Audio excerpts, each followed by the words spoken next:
Hello YouTube viewers, welcome to my show Computer Wednesday.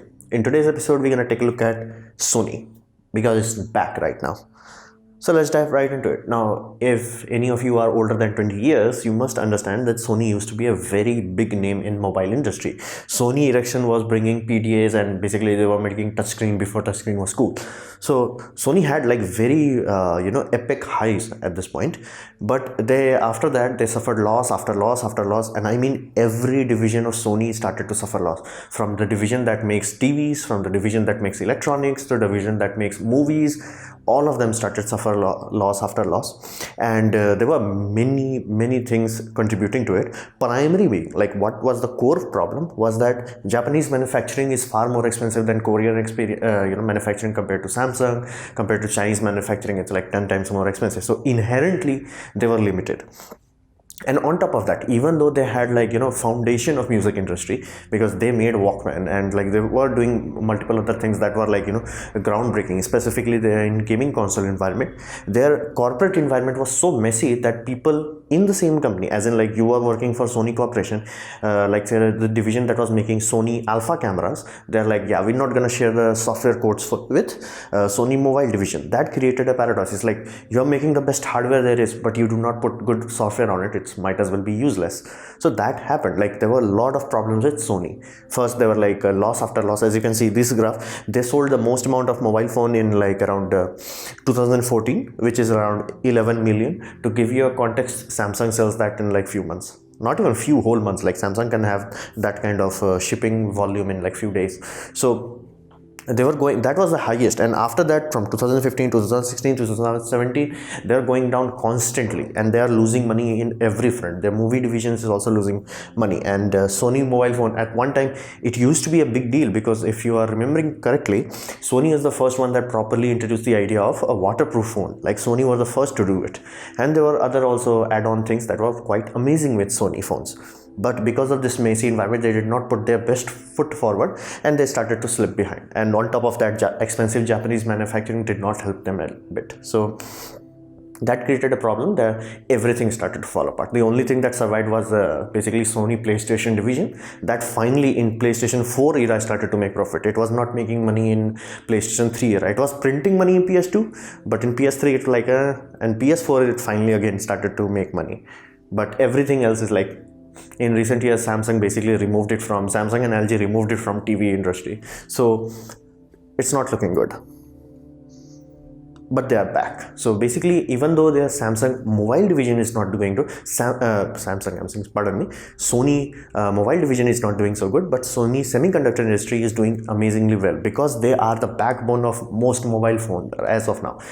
Same way like Samsung memory chips are like everywhere, Sony imaging sensor is everywhere, from iPhone to every other phone.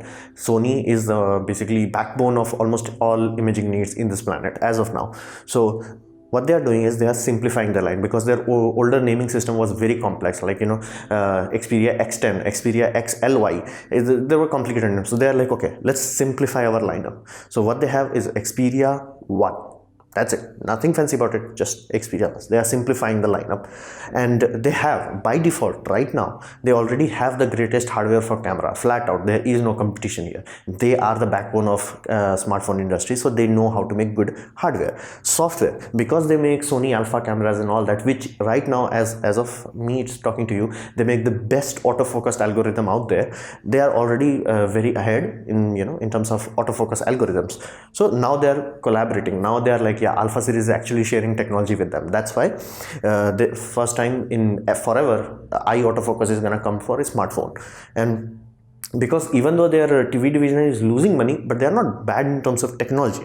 That also is being merged together. So basically they're gonna take the best of everything, best of camera hardware, best of camera software, best of OLED technology, best of sound system. Because even though Sony is about to remove basically their headphone jack, because Sony themselves make a lot of audio equipment, they have created a new standard for Bluetooth wireless transfer. Basically, if you don't have that transmission, the audio quality would be very weak, and if you want like lossless lossless audio transmission, you have to use Sony hardware with Sony software. So Sony already makes both of them. That's why I like that Sony wireless headphone that everybody is going about, Bluetooth, that is best in class in terms of noise cancellation, and however amazing it is, it also supports that. So Sony can properly give you epic audio quality without giving you that Bluetooth compression, because Sony itself has that technology patent. It's free for anyone to use, but as of now, Sony high-end headphones have that, and high-end mobile phone has that. So all these technology combined allows them to create something truly amazing, as in like from epic hardware to epic software to epic display to epic sound system. So this is how they want to make a comeback in 2019. So this is their flagship, basically Xperia 1. I told you, they were simplifying everything. It's just Xperia 1, that's it. This is the one, this is the Neo. So what they are going around, like what is their USP? Their USP is 21:9. Now if you're familiar with this display, it's 16:9. This is very common for almost everything HD. Now if you want to do cinematic, this gets stretched. That is why 16:9 or 18:9 gets stretched to 21:9. This is basically the movie industry. Now that creates a benefit for Sony, because right now if you have Netflix or if you have Amazon Prime, surprisingly large number of movie has this format, but you don't have display, so you get black bars top and bottom. On this puppy you don't have to worry about this. And there is another benefit, because they are stretched so much, instead of giving a ugly notch, they are like, okay, there is just a tiny trim on top. So that's amazing. So that's their core USPs. Like we are going 21:9, completely unique. On top of that, they are coming out 4K. Now, if you are familiar with Sony, they already had 4K like 3 years ago, I think. They had 4K on mobile phone. So they are coming back again 4K. This time, they are basically getting it HDR certification. If you are familiar with Samsung also has HDR certification, and Apple also has. However, Sony will become the only one that can do Dolby HDR certification. That is a completely different ballgame. At this point, this is the highest grade display, mobile display you can get flat out on this planet. So they're going all in on this, and they're going with triple camera setup with autofocus. I already told you. So Sony is taking basically their movie lineup, everything they know about movie industry, because they are doing quite well in that regard in terms of hardware. Like Sony Alpha division is also making money, same as their PlayStation 4 division. So they are taking best of all worlds. So when you saw the press conference where they announced it, they were showing something like this, where you're gonna have your cinema camera and use this camera, because basically this mobile, because the display is so high quality that you're gonna properly apply LUTs to it and see what your exposure is gonna look like. So that's amazing. So this is what Sony is banking on. This is an expensive device. Do not think this is a cheap device, but it is one of a kind. As of now, there is no competition. There is no something that even comes close. And you can record also for 4K and higher quality 4K, because they had now Sony Alpha solutions. The 4K quality that is coming out of this is very good. And they also support what we call LUTs, which allows you to get more dynamic range out of a crappy kind of sensor. So they're really going ahead. So this will become a very big, if it really works as they're expecting, it can really become a backup camera for basically YouTube content creators like that, because that's supposed to be that good. They are really pushing it that far. So that's Xperia 1. This is their flagship.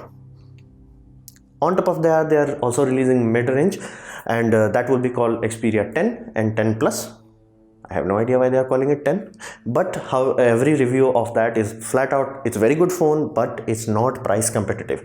That one, like Xperia 1, is very price competitive. For $800 is very price competitive. These puppy, on the other hand, are not very good. Like for $300 to $400, they are not giving you as many things as you would expect, because at this point, I think the Japanese manufacturing cost is coming back again, because these are not price competitive. Flat out, you are paying the Sony tax at this point, or 21:9 aspect ratio tax. Now if you do a lot of movie watching in using Amazon Prime or using Netflix, this may be a worthwhile investment for you. Other than that, there is nothing unique about this phone. So like if you really want price to performance, don't even look at this. Xperia 1 is very good price to performance, and it really does have some USPs. These puppy, on the other hand, is like they are just like, okay, we are a bit tall. On that, it's a completely different ball game. On these, okay, so because they have full HD screen, they don't have 4K.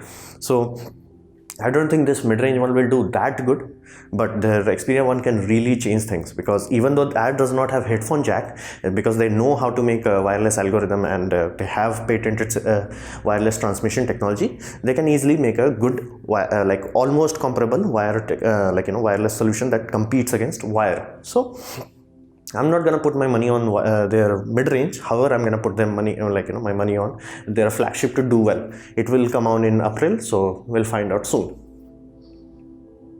So this was my presentation on Sony. I hope you liked it or learned from it. In that case, please leave a like and click the ad shown in this video. That will directly help me. If you didn't like it, don't worry. You can press the dislike button, press it twice to show me your extra disappointment, and leave a comment because I reply to all of them. And please subscribe, press the bell icon if you're free, and as always, thanks for watching.